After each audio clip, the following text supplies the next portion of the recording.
പ്രത്യേകം ശ്രദ്ധിക്കുക. ഗാനമേളകൾ എന്നൊക്കെ പറഞ്ഞ് ഓടാൻ നിൽക്കേണ്ട, അതിൽ പറ്റുന്നതും പറ്റാത്തതുമുണ്ട്. മ്യൂസിക് ഇല്ലാതെ നല്ല പ്യൂർ നല്ല പാട്ടുകൾ, നല്ല രണ്ട് ചെറുപ്പക്കാരുടെ പാട്ട് പാടിയില്ലേ, എന്തൊരു മനോഹരം, എന്തൊരു മനോഹരം, നല്ല അർത്ഥമുള്ള പാട്ട്, ഒരു കുഴപ്പമില്ല. ചെറുപ്പക്കാരോടൊന്ന് പാടുകയാണ്, നല്ല പാട്ടാണ്, മ്യൂസിക് ഇല്ല, അള്ളാഹുവിന്റെ റസൂലിനെ പറ്റി പാടുന്ന പാട്ടാണ്, ഒരു കുഴപ്പമില്ലല്ലോ. മ്യൂസിക് ഉപയോഗിക്കരുത്, പാട്ട് പാടുന്ന പെൺകുട്ടികളെ സ്റ്റേജിൽ കയറ്റരുത്.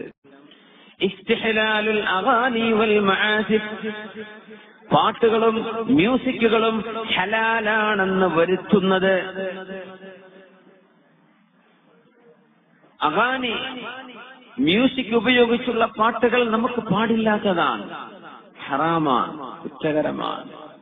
മആസിഫ് മ്യൂസിക് ഇൻസ്ട്രുമെന്റ് നമുക്ക് പാടില്ലാത്തതാണ്, അത് ഹറാമാണെന്നതിന് മുസ്ലിം ലോകത്ത് അഭിപ്രായ വ്യത്യാസമില്ല. അങ്ങനത്തെ ഒരു സംഗതിയാണ്.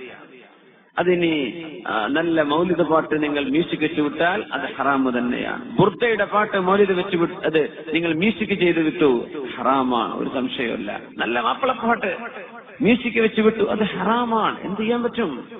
നമുക്ക് ഇഷ്ടമാണ്, നമുക്ക് ഇഷ്ടമുള്ളതൊക്കെ ഹലാലാക്കാൻ പറ്റൂ, അത് ഹറാമ് തന്നെ.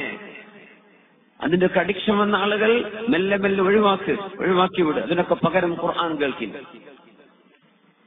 തങ്ങൾ പറഞ്ഞ ആ അടയാളം എന്തെന്നറിയോ? ഇതൊക്കെ ഹലാലാണെന്ന് പറയുന്ന ആളുകൾ വരും. അതിനേതെങ്കിലും ഒരു ഉസ്താദിന്റെ വേദുണ്ടാവും, ചിലപ്പോ കുഴപ്പമില്ല. അത് ദീനി പാട്ടാണെങ്കിൽ പിന്നെ പറ്റുമെന്നൊരു മസാല ഉണ്ട്, വെറുതെ പറയുന്നേ. ലയകൂനന്ന മിൻ ഉമ്മത്തി ഖൗമുൻ, എന്റെ സമൂഹത്തിൽ ഒരു വിഭാഗം വരാൻ പോകുന്നുണ്ട്. അഖ്വാം, ഒരു വിഭാഗം. യസ്തഹില്ലൂനൽ ഹിറ, വ്യഭിചാരം അവർ ഹലാലാണെന്ന് പറയും. വൽ ഹരീറ, പുരുഷന്മാർ പട്ടുവസ്ത്രം ധരിക്കുന്നത് ഹലാലാണെന്ന് വരുത്തും. വൽ ഖംറ, കള്ളു കുടിക്കുന്നത് ഹലാലാണെന്ന് പറയും.